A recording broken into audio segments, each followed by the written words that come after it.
I'm with Queenie. Yes, I am.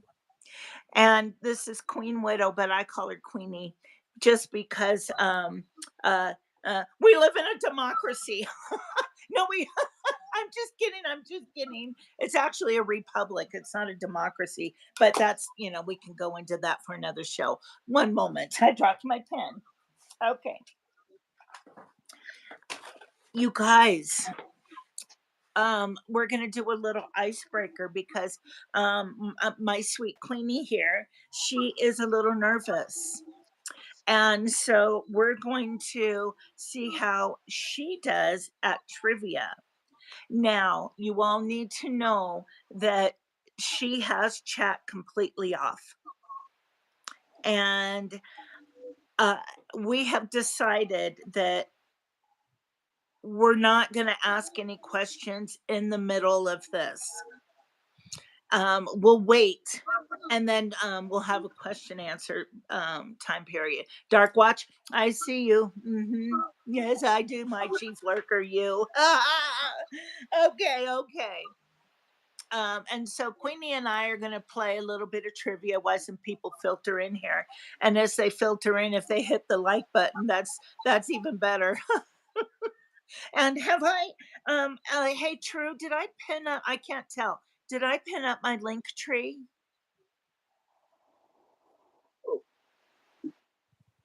No.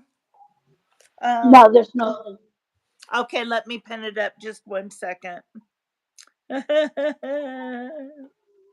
Link tree needed. Okay.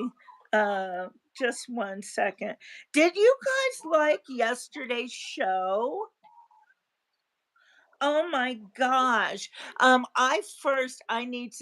really want to thank May. May, thank you so much. That was such a generous donation. And it all went to Kelly. Yes, it did. And then we had True, or not True, I mean uh Kath and Dark Watch. And all of it went to um Kelly, and then I threw in the rest. And it was such a pleasure, you guys. And um, I'm just, I hope you liked it. And if it was too much, hey Tina B, I see ya. If it was too much for you, then because you got kind of uh uh threw us all into the nerd cart with us with the science, and that just flew out the nerd cart. Where did that come from? Oh, I need to pin the link tree. I'm sorry. And so, anyway, thank you very, very much for those donations. Very generous of you. And for those of you who wanted but couldn't, no worries, because we had a really responsive show. Thank you for the likes. Just you being here and chatting and hitting the like button, or if it's a replay, going back to it and saying hooty hoo, that that helps tremendously. You guys have no idea. Oh, let me pin it. Oops, sorry. I You see what happens. I get sidetracked. Um, and so here we go, and there's that, and I've pinned the message, and so I think that deserves a good wave. Come on, guys. Let's get them Hoo-dee-hoo! up. Let's get them up. And for those of us who are willing to wave our bat wings, let's let them wave with pride. We wave them high. Ah, Hi, hi. I knew you would play along. I knew you'd play along because you're just that kind of chick. Okay. So, and then here's all the everything coming up. Love you guys so very much. So please hold your questions for the end, because we will have a question answer time with our Queenie here. And so, but I will monitor the chat every now and then in case one of our moderators is trying to get a hold of me for something. So, okay, I think that we're ready to play just a round. We'll do just one Just round, around. just between you and I. Okay. Oh my gosh, I don't have my set of glasses on. So I'm going to be doing this. Okay. Um, 1980s. Are we ready? Yes. Okay. Were you? What decade were you born in, Queenie? 70s. Okay. Are you willing to say the number? I was born in 1971. I'm 52. 73. Oh, so you're 51. 50, 51. 50. Oh, you're 50. About to be 51. When is your Yeah, birthday? next year. Next Ne- year in June. okay. Okay. Oh, we just had a birthday. Yeah. Did I sing to you? Yeah. I did. Well, I've Yeah. started singing to so many people now. I don't remember all of them. I'm sorry, sweetie. Okay, then we should both know this if it's a 1980s question. And see, I hold it Yes. like that so I can't see the answers because the Oh, answers let are me see if I under my can see. finger. Okay, what Hollywood leading man became mayor of Carmel in California in 1987? I know. How much more to measure? I say, oh, what is his name? No, hold on, hold on. I know his name. I can see him right now. Clint Eastwood. Nah, couldn't be. It is. Maybe you're right. You might be right. Yeah, it's Clint Eastwood. All the chat is saying, Eastwood, Eastwood. Yeah. Hey, moderators, if the new people come in and they don't know what kind of format we're going to use, if you could just fill them in, that would be great. And I'll occasionally fill them in too. Okay, 1990s. Are you ready? Sure. Okay, in the 90s, it was fashionable to in the 90s, it was fashionable to wear this purse-like item around your waist. Oh, I know. Candy Pat. Yes, you got it. Yes. 2000s. This, poli sci, here we go. This Oh. George W. Bush era Secretary of State had an oil tanker named after them for a time. I know. Yeah, you're gonna have to answer it. Cookie, thank you. Condoleezza Rice. Cookie, thank you. Thank you, Cookie. She said donated 9.99 and said have a Starbucks on me. Thank you, Cookie. I appreciate that. Okay, 2000s. Are you ready? Sure. Are you ready? Okay. Um. Oh, I mean 2010s. Okay, Oh, I probably won't know this. I don't know. neither. Jake Peralta and Amy Santiago are characters from what cop show? I have to totally guess this one. I'm gonna say um Law and Law and Order. Order. We both Yeah. said Law and Order. Yeah. Yeah. Which Law and one? Order. Um I'm thinking the SUV. sexual victims one. Yeah. SUV. SU. I think. Okay. Oh, we're both wrong. Brooklyn 9. Brooklyn Of 9. course. Okay. All right, guys. We're filling in here. We've got 34 people in here. Wow. Right on. Thank you. Thank you. Okay, Queenie. Yes. Um who is Queen Widow Um. in general? Just in general.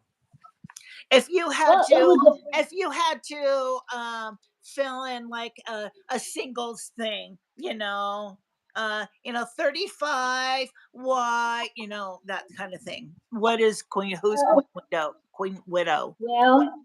I'm a widow, as my name states. Mm-hmm. I was with my late husband for 31 years. He passed away 4 days before our anniversary. Mhm. Um, What exactly what date? When did he pass away? September 18th, Pardon? 2019. September 18th, September 2019. 18, 2018. Okay, I'm sorry I didn't hear you say that. 19, 2019. He was me and him. We were together for 31 years. 31 years. Um, Wow. Wow, that's a long he time. yeah, a long, long time, long. Mhm. He was my best friend. He was the world to me. Yeah. After he passed away, I just became an instant mom. Something that I was not used to, but used to. Okay. Um, he left behind me and our now 14-year-old son, who Mhm. is diagnosed with autism. So I am also a autism supporter, and I speak on that a lot. Mhm. Because of how much people in the world judge children with autism and mental health disorders. Mhm. Um, I'm a big advocate for those two um, areas. I'm pretty much a quiet, laid back person. I Mhm. don't judge people. Um, I don't. Um, I don't like conflict. I hate Mhm. conflict. Mm. Um, I say to myself a lot. A lot of that has to do with the fact I'm raising a child with disorders. Yeah. Um, I am. I can be funny. Um, Mhm. I can be quite humorous. Mhm. But I use humor to get past pain. Um, that is my way of dealing with. That's a big coping mechanism for a lot of people. It's very common. Before I met my late husband, I was very antisocial. I was to be in public. Mhm. Um, I went through a lot of mental health Mhm. because of past trauma, Yeah. of abuse. You name the abuse, I went through it. Okay. Um, I was trying to relearn who I was as a person.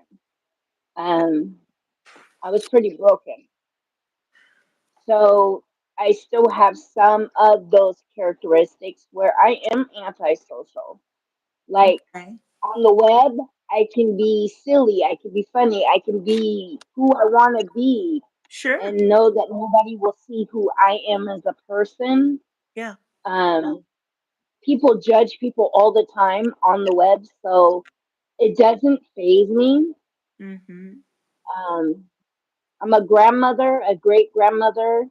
I'm very, very strict with the way my grandchildren, great grandchildren, and children look and talk to people.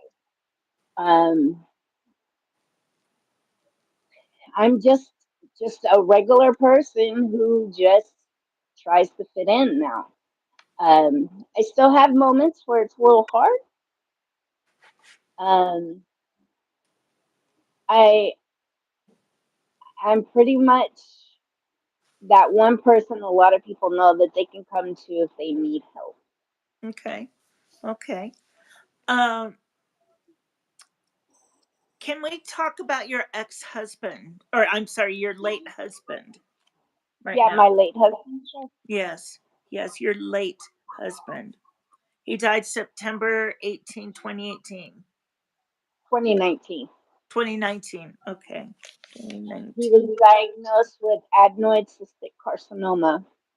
Um, my son was 9 years old when he was first diagnosed. It was 4 days before he was to turn 10. Um, he had found a lump in his face. Okay. His doctor had sent him out to the ear, nose, and throat doctor Mm. to find out what it could be because it was abnormal to have a lump in your face like that. Mm-hmm. They did In the surgery to face, not in the it was, adenoid it was in the or in the cheek. lymph node. Okay, in the face. Okay. So they went in his mouth, pulled it out. It was like the size of a pea. Um, they tested it. It came back positive for cancer. And he went through chemo and radiation. He was diagnosed in April of 2018. Mm-hmm. And through the following months, he went through several treatments of chemo and radiation in his face. And we used to always tease him just to make light of the situation that he had a mask on his Yeah. face from all of the radiation burning because it scars you. Okay. And um, as time went by, um, Christmas time came up, and he had approached me right before bedtime saying, I have a weird lump in my um, chest. And I was like, well, you just completed your chemo, you just completed your radiation. They just gave you the certificate. So what could this be? I said, okay, I'm going to make you an appointment just like a good wife would do because, our husbands become our kids. Yes. Very much. So, um, as time went by, we got him in. His doctor came. His doctor had called us the morning of his appointment. Okay. And unfortunately, she wasn't I going to think be we're there. frozen. Just a moment. I think we're frozen. Are we frozen? Nope, I see you. Okay, okay. I'm sorry. People were just listening. Go ahead, sweetie.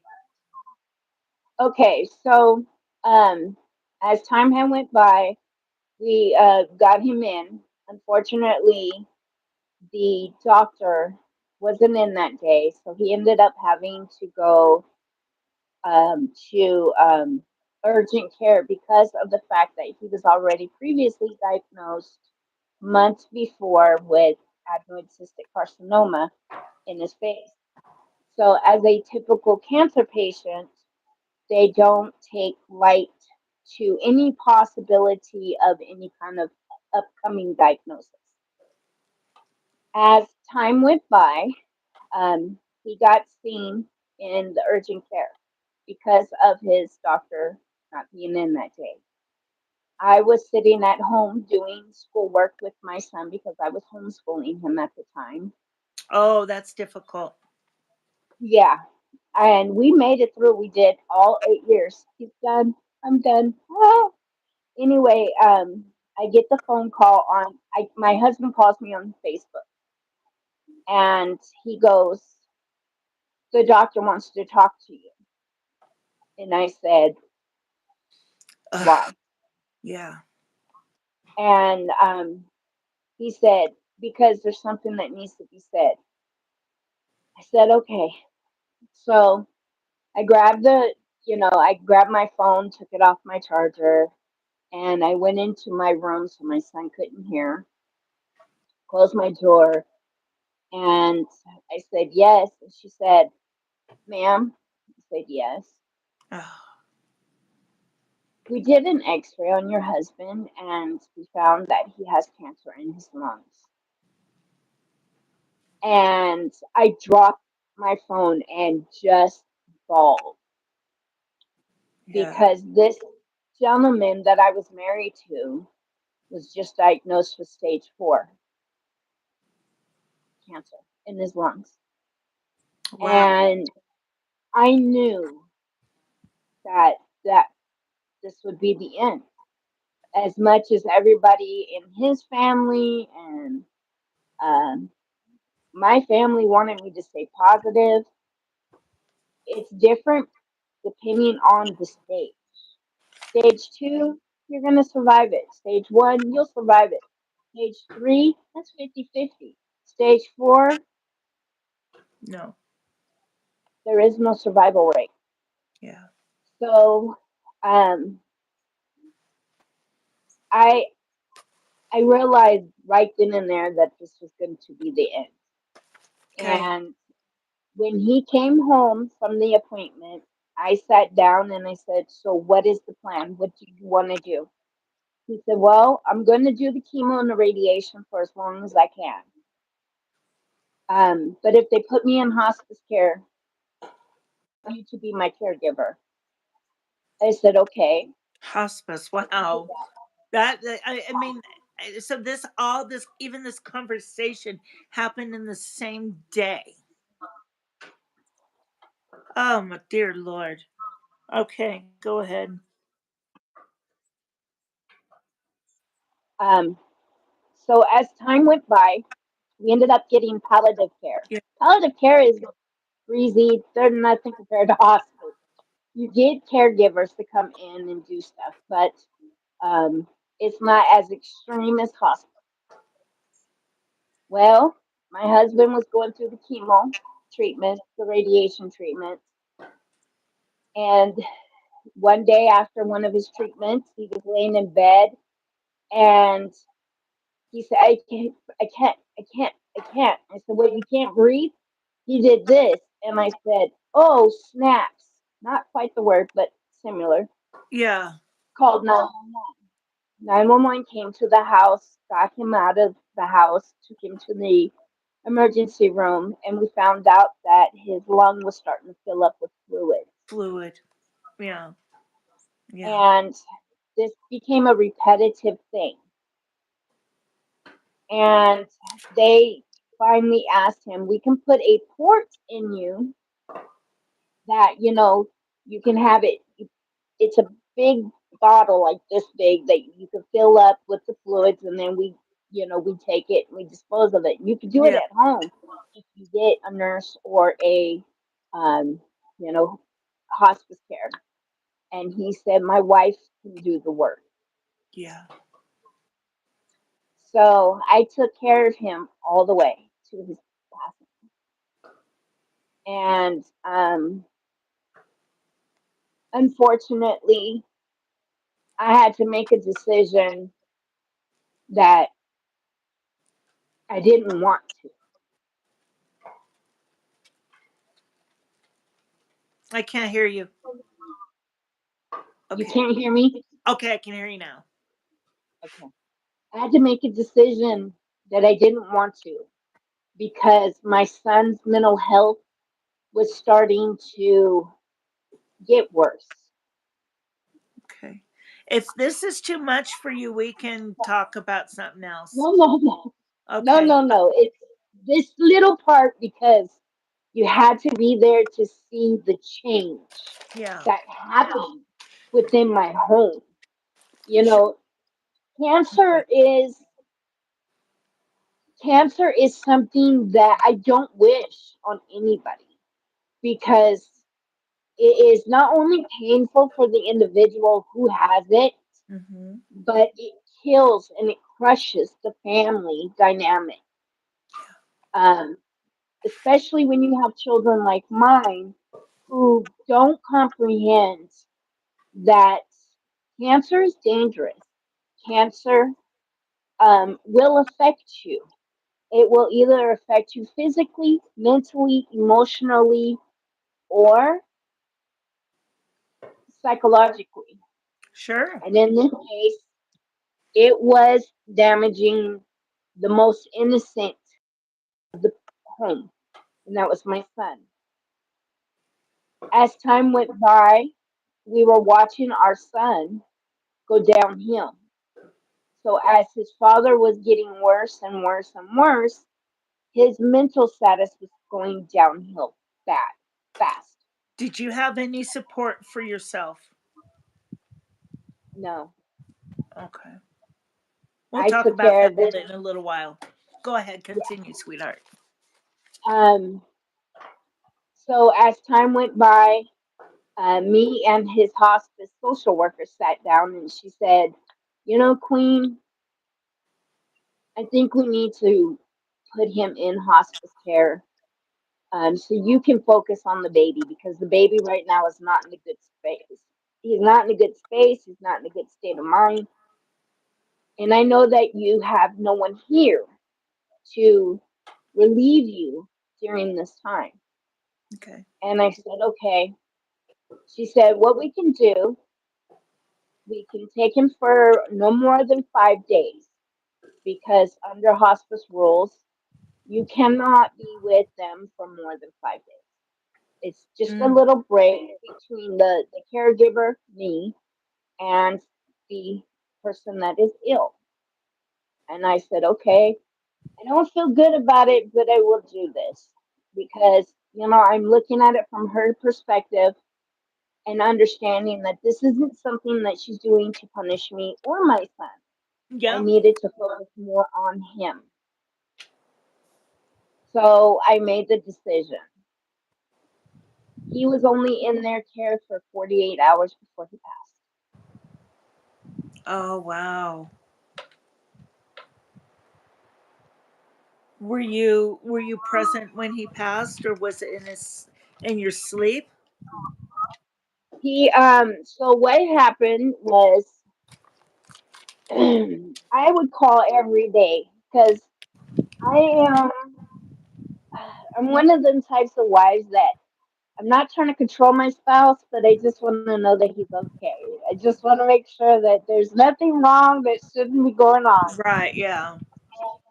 The first day he was in their care, they said he tried to get out of bed. Mind you, I had to call several times to get lift assist. I'm only 5 foot ish. Okay. Okay. My late husband, 6'5". Oh my gosh. Did you were you when you got married? Were you like this? Yeah, but I so when we were getting married, he goes, "What I want you to do is I want you to get a good shoe." I was like, "Why?" He said, "That way nobody will ever know our difference." I was like, "Okay." So I went and got a good shoe. So we looked like we were like that far from each other. And he would all he kept falling. He did. He kept falling. And I would have to call 911 for help to pull him out of the situation. Get out. He was the type of person, even though he was sick, he always thought I can still do these things. He would Okay. have a commode by his bed, so he thought it's only one step. I can get from here to there. He had to have help all the time. So this one day they had him in their care and they didn't even know that he was on the floor. He had been on the floor for a better of 30 minutes. Oh my. And of course, me being protective of mine, Of course. I need 100. I was already at 100. And I ended up calling the social worker, and she said, "What? No, I'm going back." She was on the freeway and she made a U turn and went right back to where he was. She pulled him out of there and put him in another home. And that was the home where he eventually passed. Okay. Okay. I see. And Um. Go ahead. Go ahead, during please. the time of his passing, when he had moved, my son had hit rock bottom mentally. So he wanted to see his father. And me and his father, after being together for as long as we were, we always had this agreement that when our time came, that we would not go to see the other, only because we would want to keep the positive memories of each other in our head. Sure. Because when you see death, it will change you. It will change you in ways that you would not expect. Okay. And so my son, he was with mental health. um, a group they called the WISE team. It's called the Okay. Rapid Intensive Services. Say that again. It's called WISE team, and they are called the Rapid Intensive Services. Okay. So when you go, he was admitted to a youth inpatient service for a week, Okay. and because he tried to do something he shouldn't have done. Okay. So after he was released, the first question that he had for everybody is, "Let me go see my dad." And I didn't want that for him, but I had Yeah. to support his decision. So he did see his dad, and he told me, you know, an innocent child, they don't understand things. Mm-hmm. And when he went to see him, he's like, "Mommy, he went like this to me. He reached out to me." And I was like, he was still trying to keep here. He was trying to stay here on earth, but his body was getting tired and Yeah. tired. So um, I would call, like I said, every day, check on him. How's his O2s? What are his sats? What is his brain stimulation doing? What is, all these questions only medical people know. Mm-hmm. And he was doing okay. And then she said, let's see if we can take him off the oxygen and if he'll breathe on his own. And I was like, I don't know. He may not do it. I said, but I'll support it, because he had me as his everything. So I was Mm-hmm. the one that had to make final choices. Sure. So she took him off the oxygen and she checked it within an hour. And I called her within that hour. I said, "Where is he sitting? What is his numbers? Blah, blah, blah, blah, blah." She said, "Oh, he's doing great. They're at 80 and he's breathing great. And his brain activity is really good. His heart activity is really good." And I was like, maybe he's going to turn this around. I did this for that first 24 hours called every hour. He Okay. was doing awesome. As time went by in that hour and those oxygen was off, he was starting to lose oxygen. So he was dropping, which is not healthy, especially when you have lung cancer. As time went by, his oxygens would drop and she'd call me, "Do you want me to put him back on?" Yes.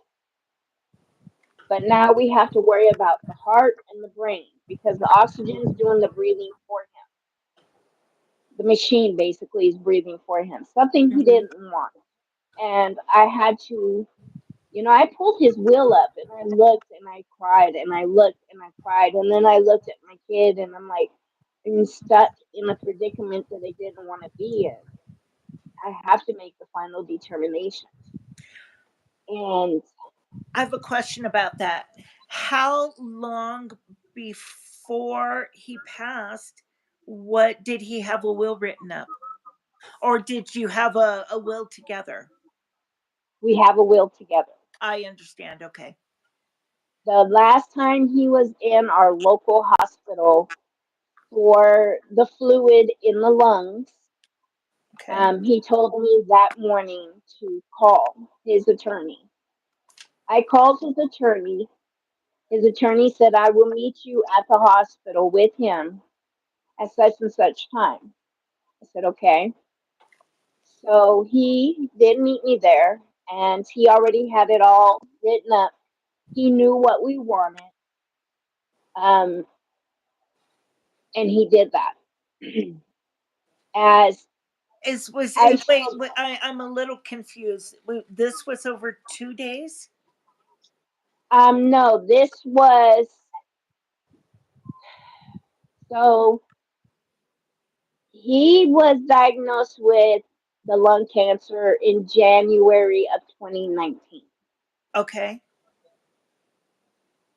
In January, to June.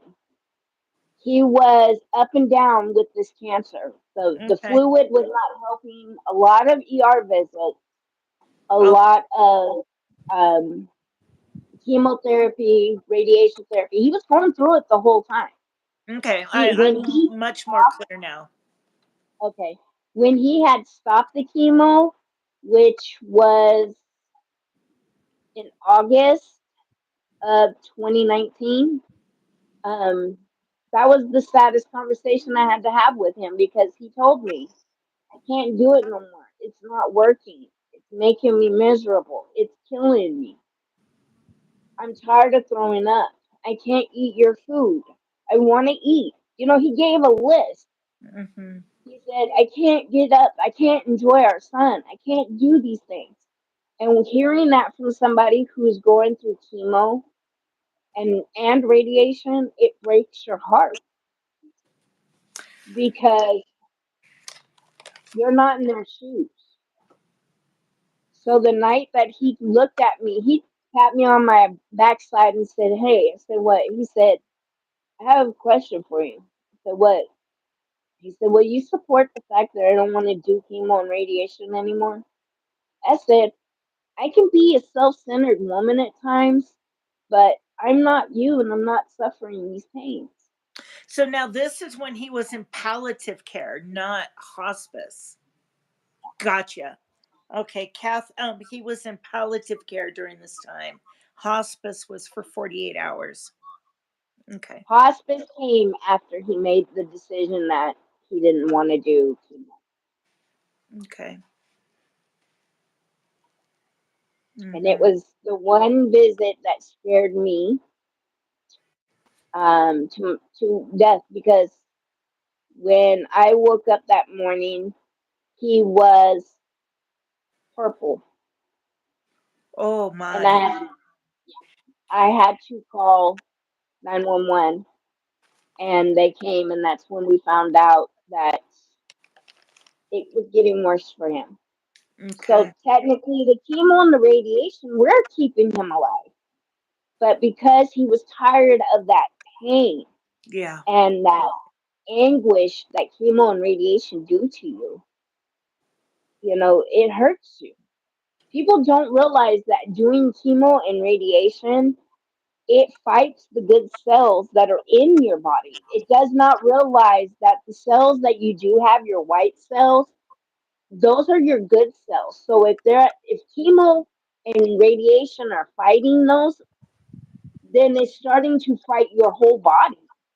So at the end of the day, it's really killing you. And the item that is supposed to be going after. Hmm. And if it's not doing that, if it's not doing the justice that it needs to do, what do you do? You Right. know?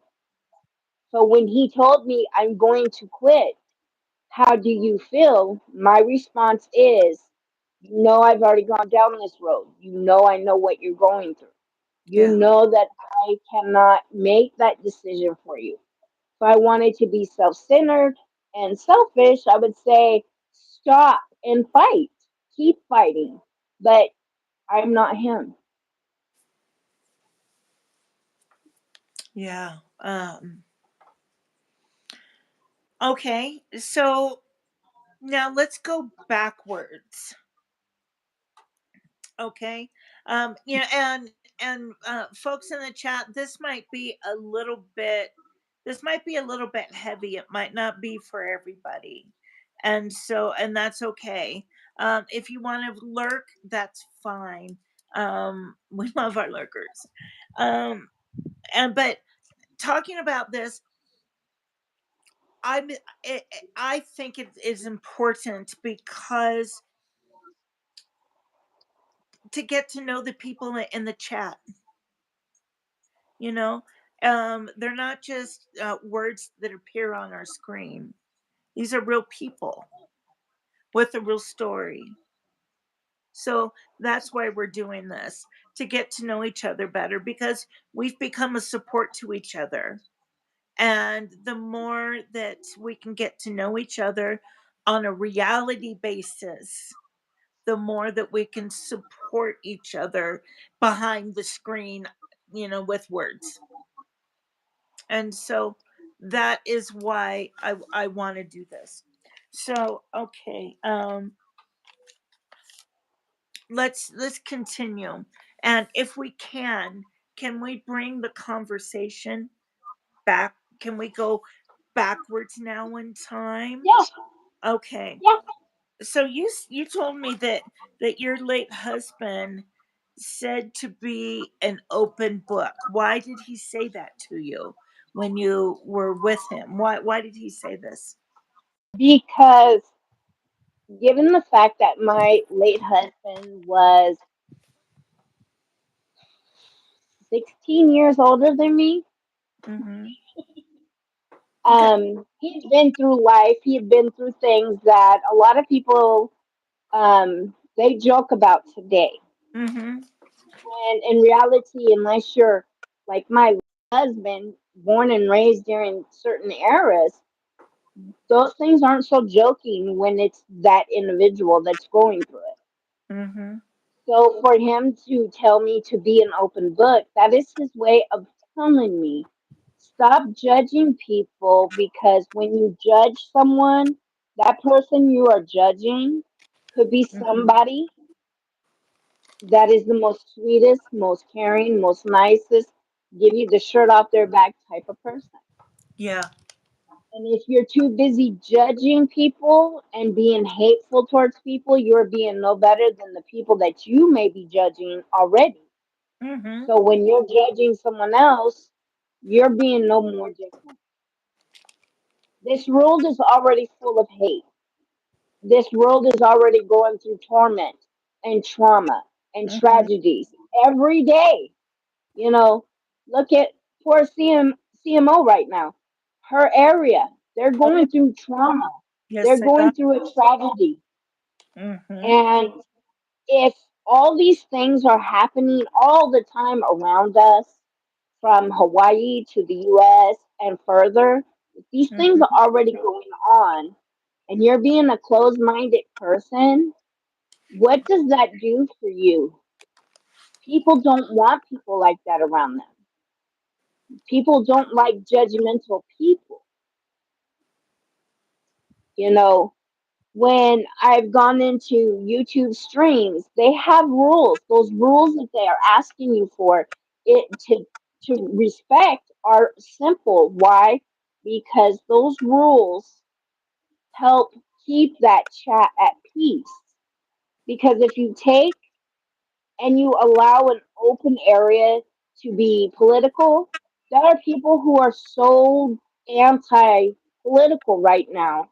They don't want to talk about things because those cause problems. We need to be come together and Yes. and be a strength for each other. Yeah, we can't divide. Now, Yeah. I have a question. Can we get uh and this is just a yes or no question. You don't need to expand on it. If you um do you come from what kind of family were you raised in? Um, so I was originally raised by just my mother, who was trying to escape domestic violence. I see. Um, so we came from the bottom. Okay. My mother was a hustler. She did what she needed to do to feed two daughters. I see. Um, she eventually met my adopted father. Um, Later on, he was military. He served his country proud. He gave a lot of time to the military. So, coming from nothing, meeting somebody who's fighting his tail off for this country, gone to a couple wars, more than a couple. Um, you go from poor to middle class, and now today I'm middle class. Okay. You realize, I'm not going to be no rich person anytime soon. I work my tail off as it is, and I still can't get what I'm wanting in life. So I'm Mhm. that middle. I'm not poor, not homeless. I'm not busting my tail. I have had a taste of homelessness with a new baby, but um, I look at myself as middle class. I look at myself as an educated middle class woman. Um, I don't judge. I love all minus one. I'm still trying to get at peace with that one, but Yeah.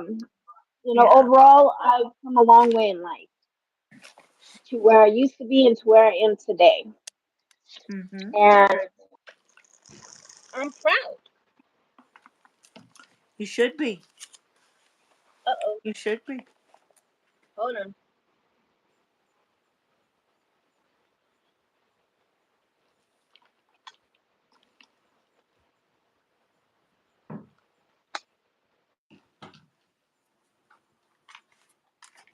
There we go. Can you hear me? I can. I can. Yeah. I won't play the joke on you I did earlier. Okay. Now, so you come from a rough start, a rough beginning, and tell me what you were like in high school. What were you like in high school? In high school, I was Miss Popular. Um, my sister was born autistic. She was nonverbal. Oh, So I always was getting into school fights because um, were you a bully? sometimes Okay. Okay. um, I didn't just wake up and say, "Hey, you're fat." It wasn't like that. I was a bully to those that were bullied. Are you a bully now? If I have to be. If you have to be. Okay. Okay. Um, did you have any education past high school? Yes, I have college education in psychology. Okay. How far did you go? Um, I just recently stepped down because my son is going to school, first year high schooler. So after we get him into his program and he has his stability and he has his routine going, I will be back in. But I am getting my master's in psychology. Are you a career student? I'm getting there, yes. Okay. Is that a comfort for you? Um, School. like I said, yes, like I said before, for me, working with children with mental health issues, Mhm. like my son is my drive. He is what drives me to want to do things. He has mental health illnesses that a lot of people don't understand, and then on top of it, he has his autistic diagnosis. So he makes me want to do this. He makes me want to go to school. He makes me want to use that schooling for the good because there are so many people out there who just don't get how to approach children with mental health diseases or not diseases, disorders, um, or how to approach a child with autism. You can't just jump up to them and say, "Hey, how you doing?" and them, take it like a regular child would. What society has deemed as regular children, Mhm. and that is something that I have always told him. Society views other normal kids as normal, but how do we not know that you're not the normal child and they're the different? And they're all the wackos. Yeah. You know what? That is such a great way to put it. I'm glad you said that to him. I'm glad you said that to him. So,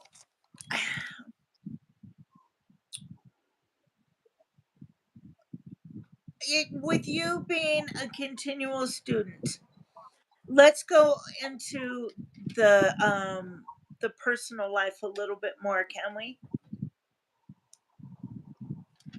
Sure. What? Okay. Okay. So Okay. my son came in. He said, "You're doing good, mom." Oh, what's his name? I call him Knucklehead. You call him Knuckle? I call him Knucklehead. He can be stubborn.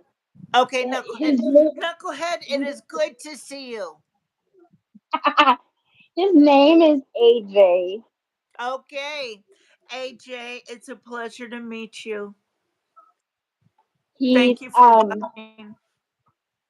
he's a pretty cool kid. He has his moments, but Of course, overall he's an all. we all do. We all do. You seem like a very patient person. Is that uh, a learned behavior or does that come easy to you? Comes easy for me. Has it always come easy for you? Yes. Okay. Now, is your mother still with us? Is she still alive? No, No. Okay. And so, is your sister, do you have a relationship with your sister? no, Okay. And do you have any close friends around? no. Okay. Mm-hmm. And so, is um is the chat kind of your social life? What little I can get, yes, What little because you can get? Okay. being a single mother, my time is extremely devoted to him. Um, and honestly, I don't complain about it. I actually like it. He Mm-hmm.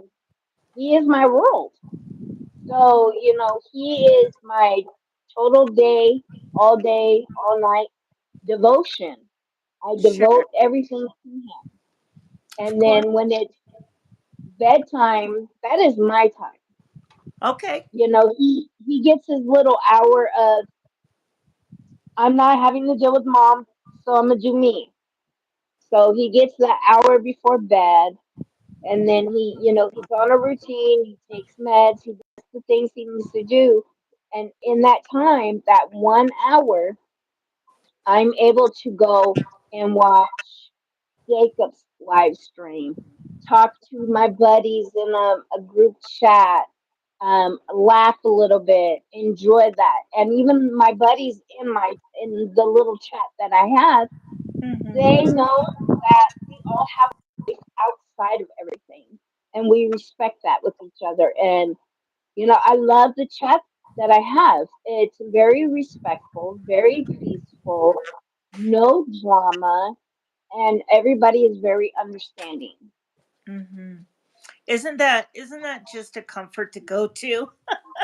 I mean, because I mean, this is nothing about me either. So, and I won't make it about me. But you know how I live. I live so rurally. I mean, I don't have a social life. Yeah. So I get it. I get that.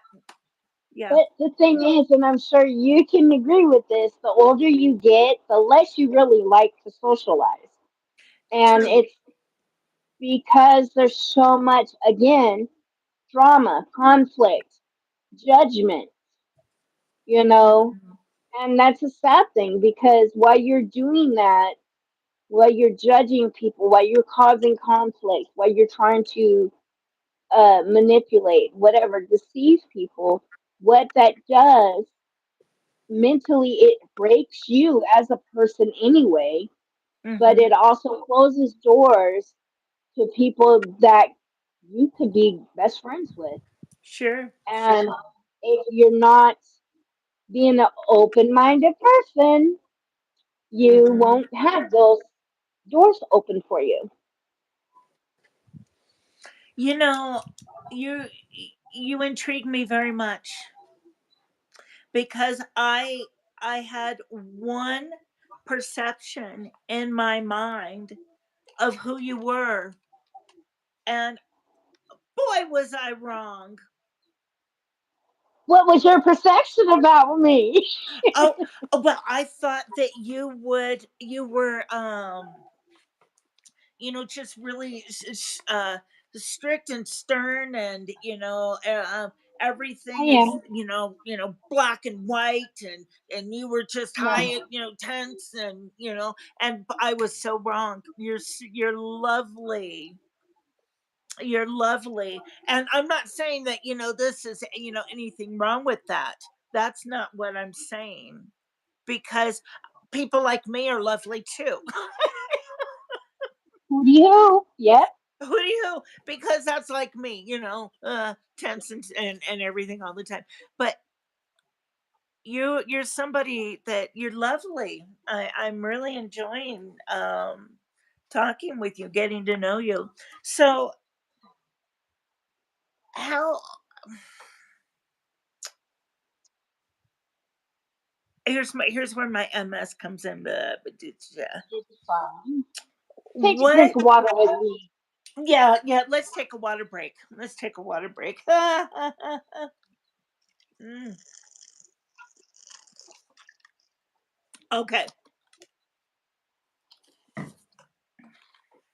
Now you're a highly educated woman. Yes. Yes. And are you and this is the yes or no answers. Just yes or no, we'll move on. Are you a political person? No. No. Are you a religious person? Sometimes. Okay, sometimes. That's fair enough. Okay. And now, what kind of hobbies do you have? Do you have any hobbies other than studying? Um, I like to draw. Hmm. I like to play video games. Okay. That's my out sometimes. Um, I have a dog. I have a cat.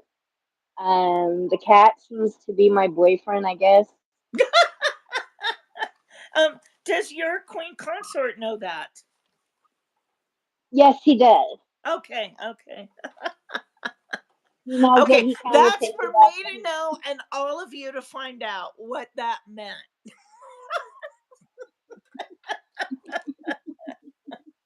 Oh gosh, I'm playing with them. I love it. Okay, go ahead, honey. Let's see. I spend a lot of time with my son, so for me to have a pastime, it's like getting in the bathtub for a good hour without interruption and just enjoy it. So Yeah. that lately, because we got school getting ready to start over here, and Okay. um, my son, he's kind of 50-50. He's scared, nervous, excited, wanting, and he he's a ball of emotions. So yeah, Hmm. lately a hot bath for me has been rewarding.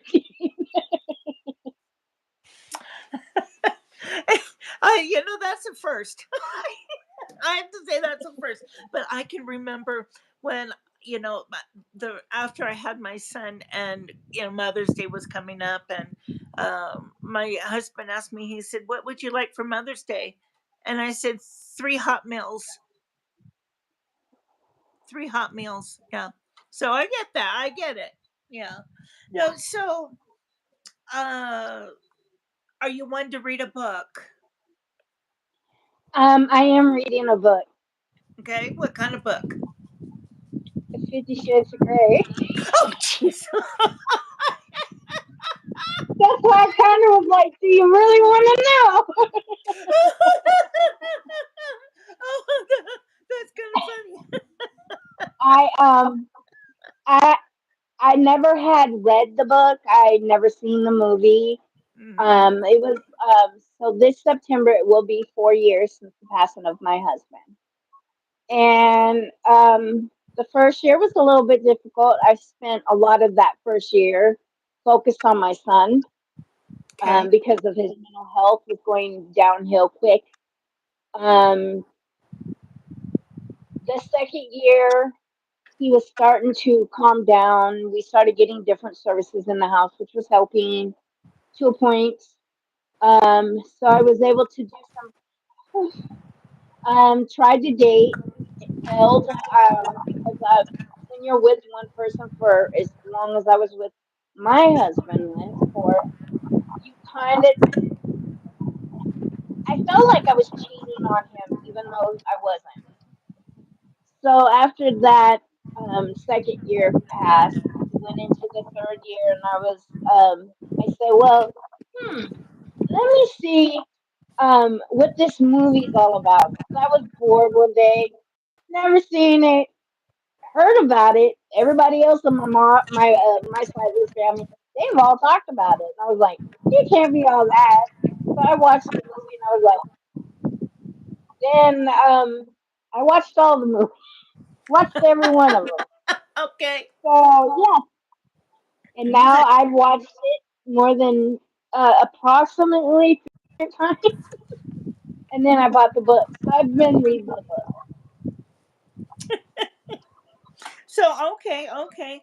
Um, I'm perusing my questions here. So hang on just a second, because I'm deciding if I want to go this way or that way, or which way I want to go with this. Um, Go ahead. what are you most comfortable talking about, and what are you most least comfortable talking about? That's the thing. There's nothing I'm not uncomfortable talking about Okay. because um, my trauma in my life as a child, adolescent, a teenager, an adult. Once you go through mental health therapy to get past that, Okay. and realize that just because those things happen to you and the things that happen to you may traumatize you, you don't have to live in that forever. Okay. You can get closure if you choose to.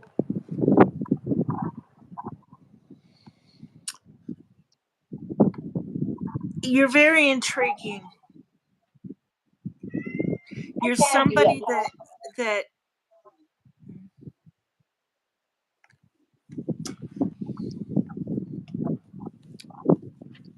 besides your husband, the loss of your husband, what has been the biggest trauma of your life? My first husband. Okay. And he just him altogether was a trauma. Yeah. No, I met this man back, way back. Um, he was at one point in time a good man. Fell in love with him instantly, How old and were you, honey? I was young, Okay. Okay. and I was already in a bad place in life, so I was easy to manipulate. Okay. Yeah. So I'm Um, guessing he was older than you. Yeah. uh-huh. Okay. Okay. Mhm. Um, so here's the thing. If I tell you guys the year, you're gonna go, but you were with your late husband 30 something years. We've known each other 30 something years. Lost hearing. Lost hearing. Can you hear me? Okay. While you fix that, I'm gonna go take us in because I'm getting blown away. Can you hear me, hon?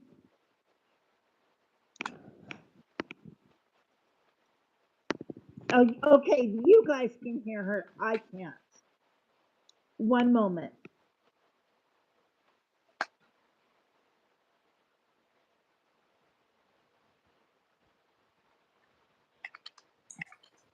Okay, it was me. Ha ha! Shocking.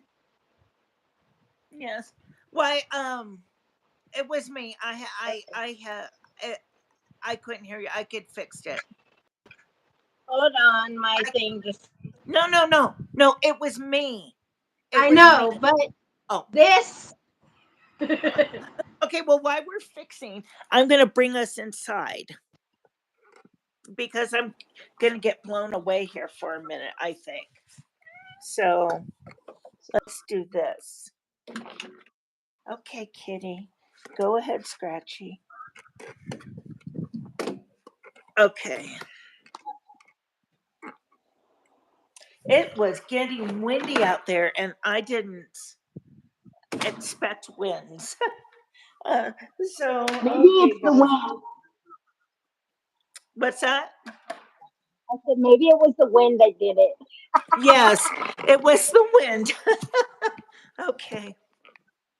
All right. So anyway, back to what I was saying. So Yes. if I was to do the math with you regarding my late husband and my ex-husband, you'd be like, but wait a minute, it doesn't add up. Well, it does add up because I met my late husband while I was talking and married to my first husband. So we Okay. became good friends for years.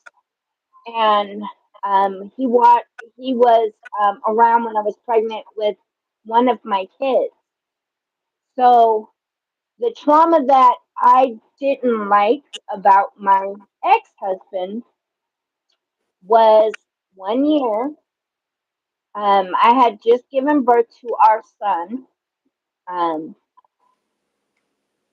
he was in his crib. My ex husband had a drinking problem. And one day I had opened my front door, looked out, and seen that he went into the neighbor's house. Mm. I said, "Ugh, not in the right mind." So I went back in the house to get my daughter ready for bed. And I see police show up. And I was like, ugh, now what's going on? Not putting it together that it's about him and everything. So looked out the door and seen that it was him. They were kicking out of the home and telling Mm-hmm. him to go home. As they kicked him out of the home, he was coming towards me and he had a huge case of beer under his arm and a beer in one hand. And I knew it was about to get ugly that night. So that was common. That was a common thing. When he got drunk, he was abusive. I see. But this night, he was going to take it to a whole different level than it had ever been. And he ended up coming into the house and he started to belittle me. He started to degrade me.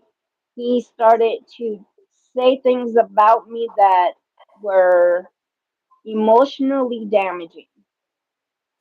And then he told me to cook him dinner. And I said, there's already dinner in the kitchen. You can get it and warm it up yourself. And he called me a bunch of names. And then he approached me. Upon his approach, he pulled out a knife and he cut my neck.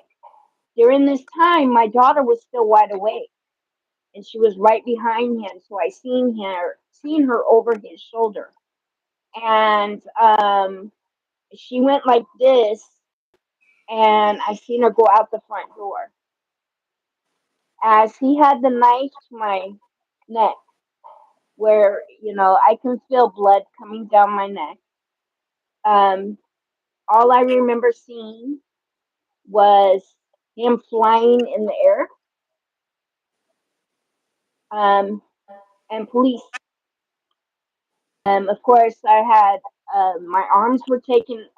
They took pictures of my arms, which were full of blood, my neck full of blood, and I'm being rushed with two kids to the nearest emergency room to have my neck sewn closed. He went to prison for this.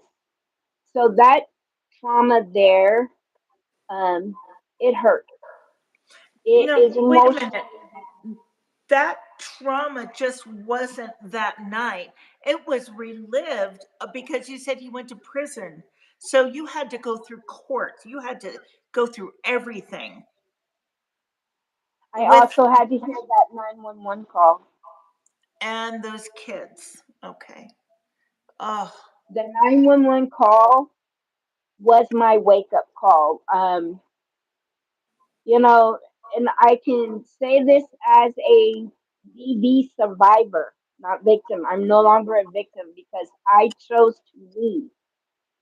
Um, the 911 call that I unfortunately got to hear, which was evidence against him, because they did not want to put that child in court to be questioned.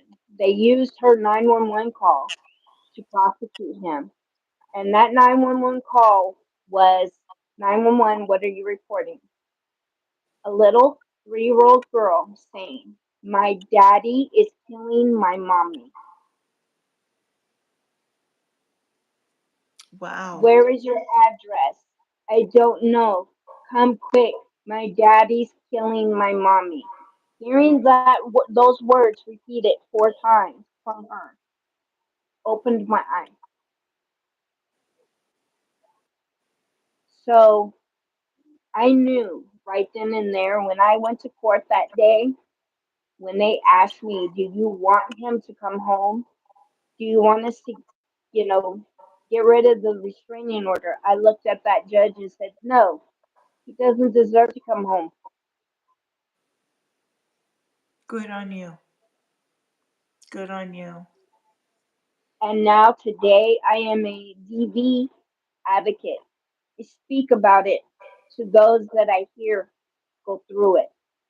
Sometimes they're not smart enough to know that this is not going to stop.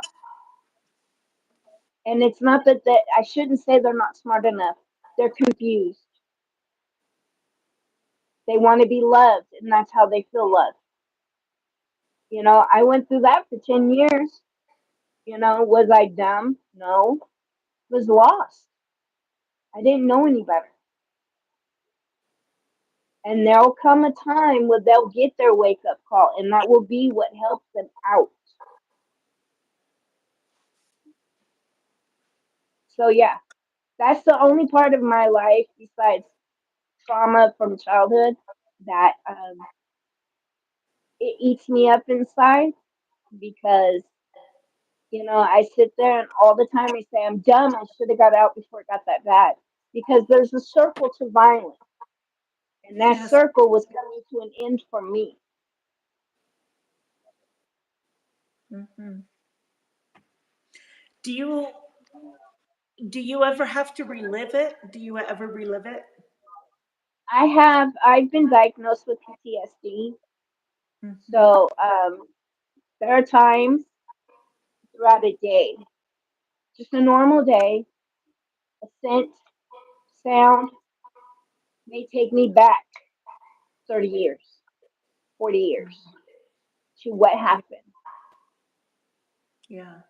Um, like I said, I've gotten over 22 years of counseling to close that part of my life.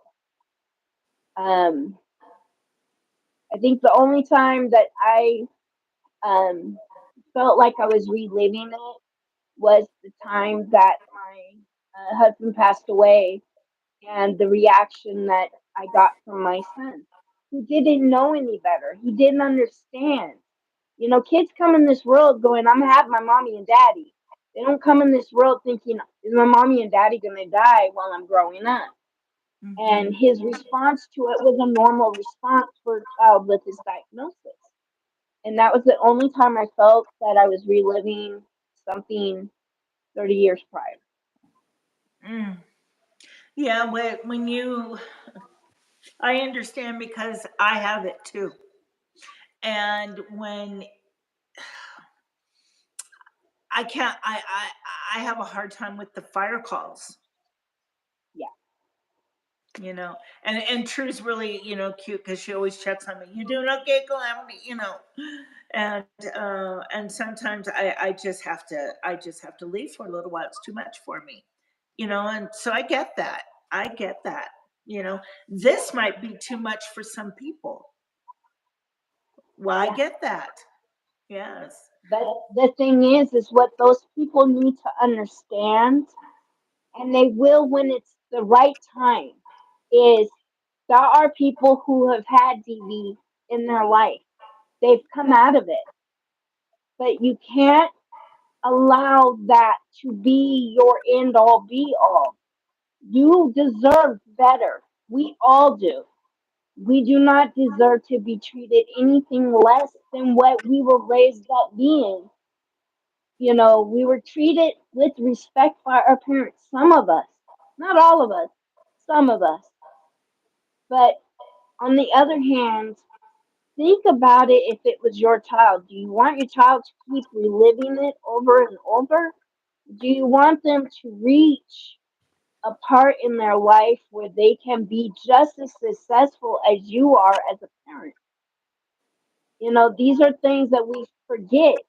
You know, you having trauma from fire, that makes sense. It's still an easy open wound. Mm-hmm. It will take time. And once you get through it, you will feel so much more relieved. You Yeah. will feel so much more at peace because, when you look at it from a different perspective, there are people out there who have had a fire who died. Mm-hmm. So you were fortunate to make it. You were fortunate to be able to rebuild your beautiful home that I'm so in love with. I'm telling you, I want Thank the you. home. Thank you.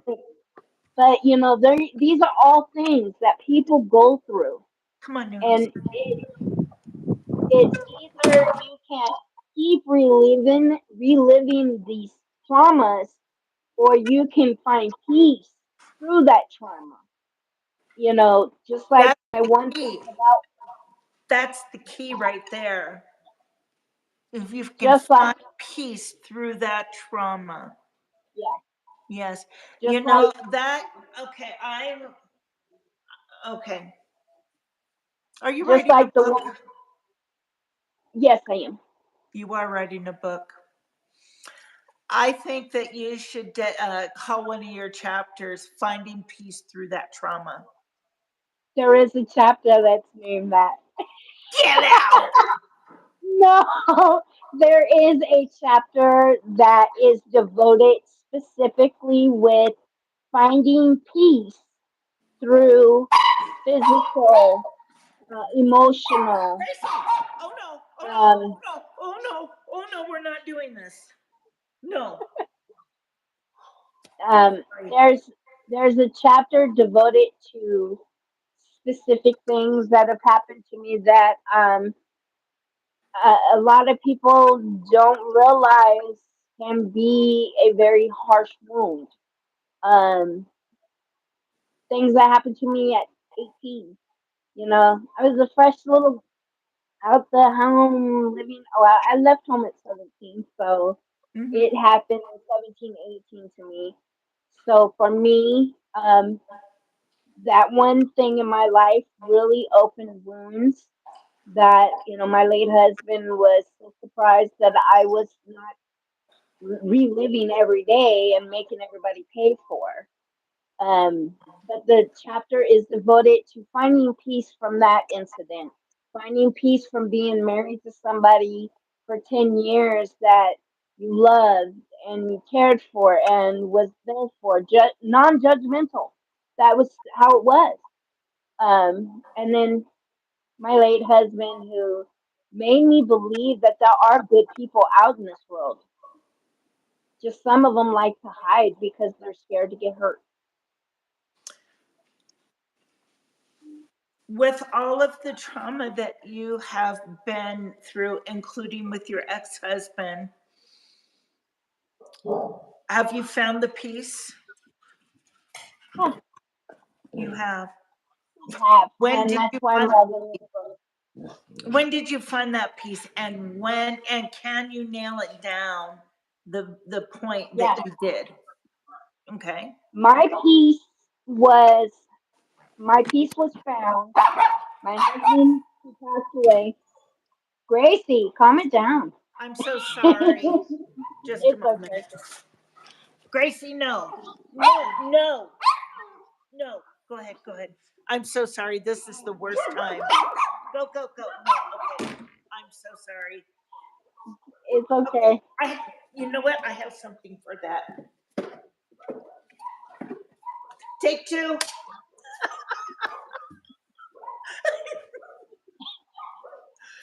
So my piece happened, and this is gonna sound crazy, and I know my sweet baby is watching this, so he's gonna find out when his mom found peace to just say, blanket, it's over. I'm not gonna keep dealing with those negativities.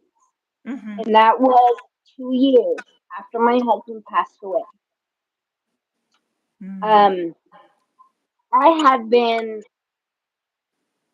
I had been working on trying to get my little boy, not so little today, um, to sleep independently because he was a co-sleeper for quite a long time. And when it didn't help that his father was sick, so he would co-sleep next to his dad too, while I slept on the couch. Mm-hmm. My piece came after the incident that happened with my son, where he finally hit rock bottom, and he had been taken from my home by police for what he did to me. Um, and we and I was taken by ambulance because of the damage that he had did to Yeah. me. Yeah. While I was sitting there in the emergency room, and he was in another room, in the middle part of the hospital, I should say. Mm-hmm. I was sitting there, my best friend of oof, 30 years.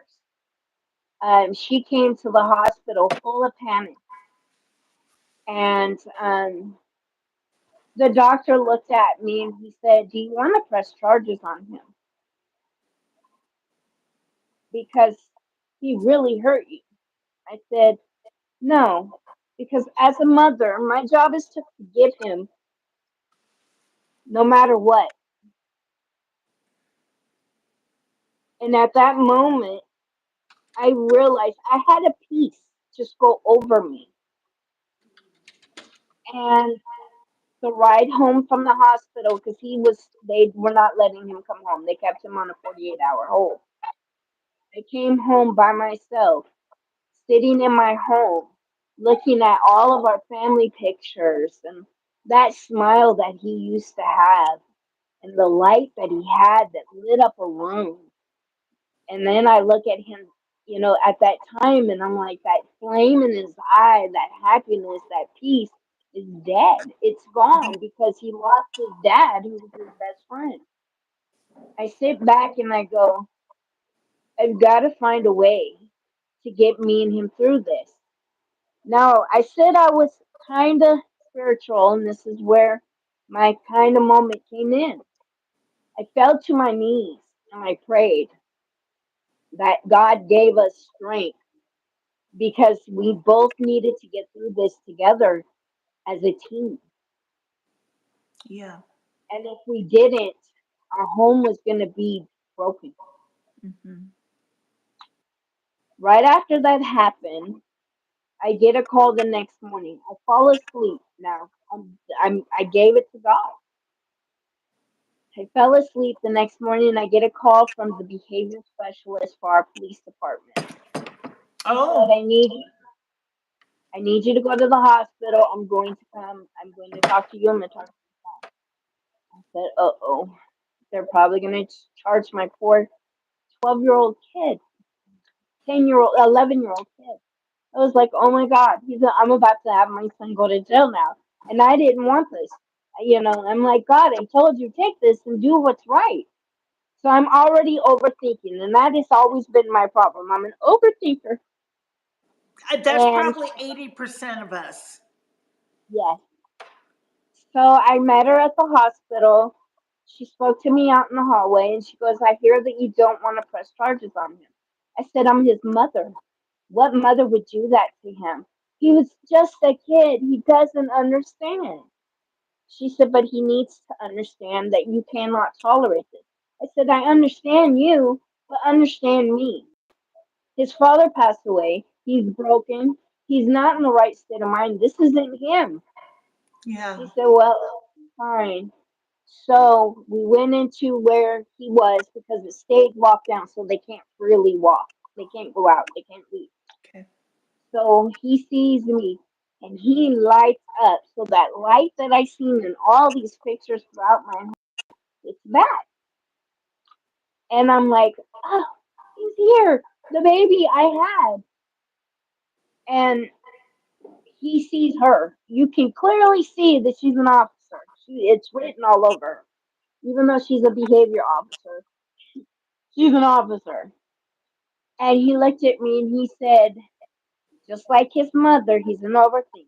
Immediately going into overthink mode. He said, you're having me taken to jail. And I said, no. And she stood right there. She let the interaction between the two of us commence. And he said, don't let me go to jail. I said, honey, I love you. You don't know any better. Part of that is my fault. You should have been taught a little bit more. And she looked at me and she started to cry. And he said, so what are you doing? She said, well, I'm going to let you out of here, but on one condition. He said, anything, as long as I can go home to my mom. Oh boy.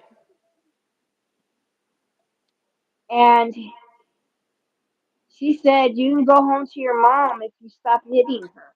You stop hurting her. She loves you.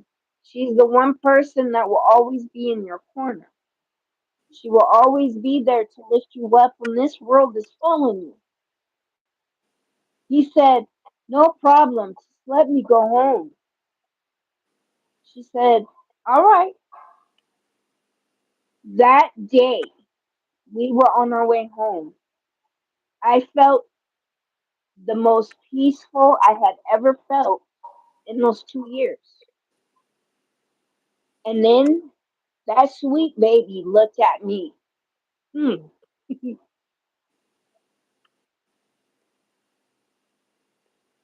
full of tears, and said, mommy, I am so sorry I hurt you.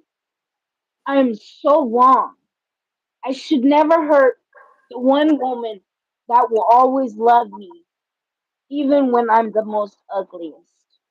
Mm. And I said, are you kidding me?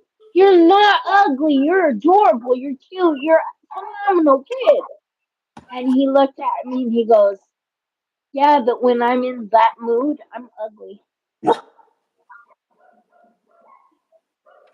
When we walked into our home, the heaviness that I had always felt in my home Mm-hmm. was no longer there. It was peaceful. Mm. So that is when my peace became peaceful again. And I knew right then and there that me and him together as a team can do anything. You Mm-hmm. know, even though he has his diagnosis when he's in school, we have it in his IEP where he has to have a phone. So if he's mad, he gets to call me and vent. And then I get to talk him off the ledge so he can get back in the right state of mind. And Yeah. I've had all his teachers tell me, you are a phenomenal woman. I don't know how you do it. I've tried to talk to him. I seem to put my own foot in my mouth when I talk to him, but you seem to get in there. I said, because one thing I have that you don't is an abundant amount of patience. especially for him. I you're absolutely amazing. What a story, and we just touched barely on it, I know. But what a story of absolute destruction and coming out smelling like a rose. My late husband, before he had gotten sick, it was 2 years before he had gotten sick. In fact, it was shortly after I had my ovarian cancer diagnosis and had to have an emergency hysterectomy. The We're he Hister had that, sisters. huh? Uh-huh. We're Hister sisters.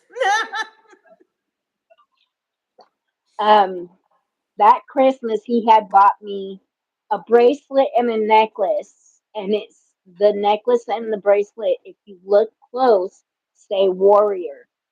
Mm.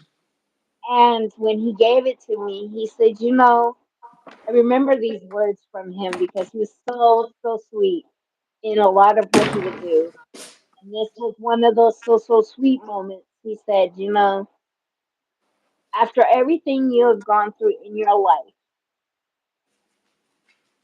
you're a warrior. You fight for me, you fight for our son, and you fight for yourself. And no matter what, you still come out a warrior. Is You that the don't name want of people your to book? recognize it is in the. Did I know that? She has not seen my book because I have yet to release it. We're still working on it. Oh my God. Um, so for him to say these things live within me all the time because I do not ever want people saying you were a victim. No, that was where I needed to go through life at to learn. There was a reason I needed to go through it. And know this, every one of you who are watching this, anything bad in your life, you're not being punished. There's a reason you're going through it. And it's because it needs to strengthen you somewhere in your life that you can't see. And when you get through it, just like Calamity says, you smell like roses. Hmm. But at the same time, know that not only will you smell like roses, but you will be a warrior. You have gotten through something that some people can't get through because they don't understand it. Yeah. Just like the one thing that really gets to me is the homelessness that we see, you know, sweet Jacob give to all the time. Why does it offend me when I see people in the comments saying something mean about them? Because you don't know what caused that. Not all the time is the first answer that you have as you're typing that remark the Hmm. actual reason. Hmm. You know, sweet Calamity went through a fire. We don't know if that's what made them homeless. We don't know if they didn't have insurance to rebuild a home, so they had a home. We don't know what caused them that. We can all assume it, but at the end of the day, is our assumption correct? Do we know that person on that intimate of a level to say that all homelessness is because they chose something over being in a home? No, we don't. Yeah. You know, over here we have millions, not millions, we have thousands of homeless veterans. Some of them are legitly homeless. Are they homeless because they chose something over another? No, because out here the cost of living, it's suffocating.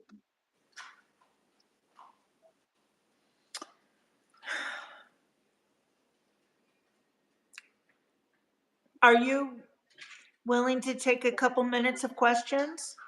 Sure. Okay. Okay. Uh, chat. We're going to take a few minutes of questions. thank you for being patient and keeping your questions until the end. I really appreciate this, and um, I know that this has been very difficult for some people, and it could put you in a bad place, and so it can, you know. But look at there's victory, there's hope, there's hope. Yeah, no, the hope doesn't disappoint, does it? Yeah. Okay. Let's see. Uh, okay, hold on. Uh, Ling, where wants to know where you and your late husband are from. Love I from am Missouri. from, no, we're not from Missouri. No, no, I they're am sending from, love from Missouri. oh, Yes.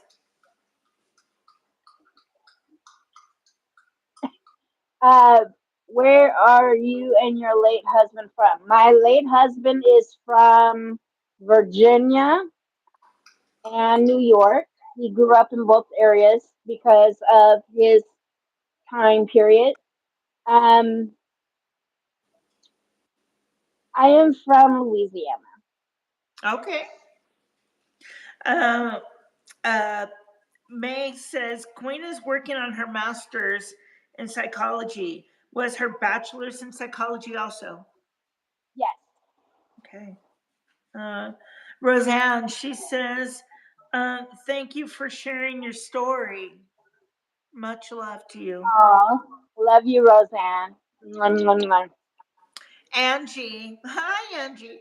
Angie wants to know, she says, Queen, do you find it hard to share your story in the beginning?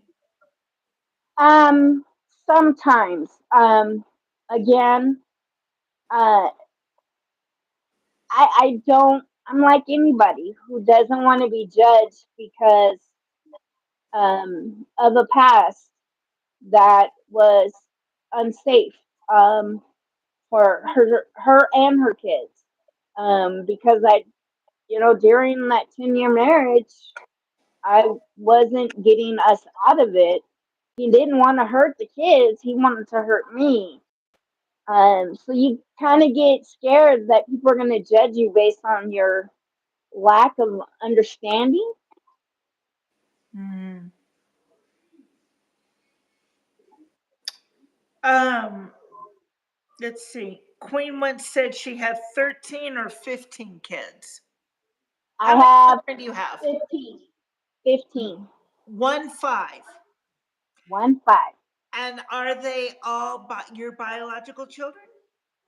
They are all me. Wow. My my last one is the one I'm raising right now. He was my oops, you're pregnant. No, I'm not.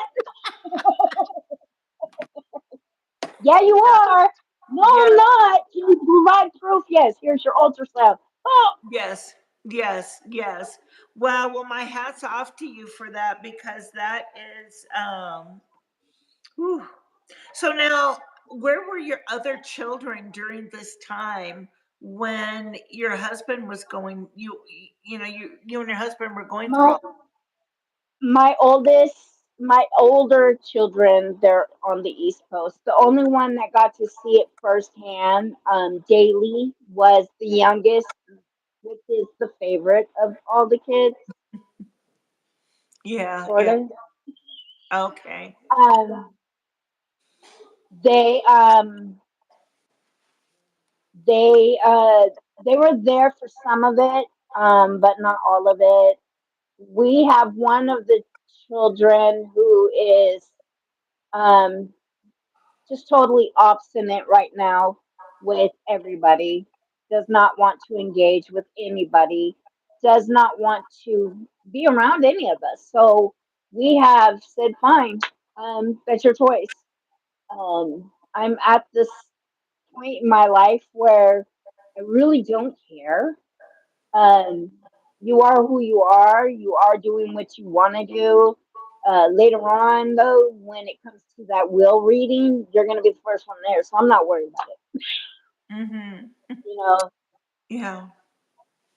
So, are there? May wants to know. Oh, May. Mm-mm. Okay. Are there any multiples in the 15? no single babies. Oh my gosh. Okay.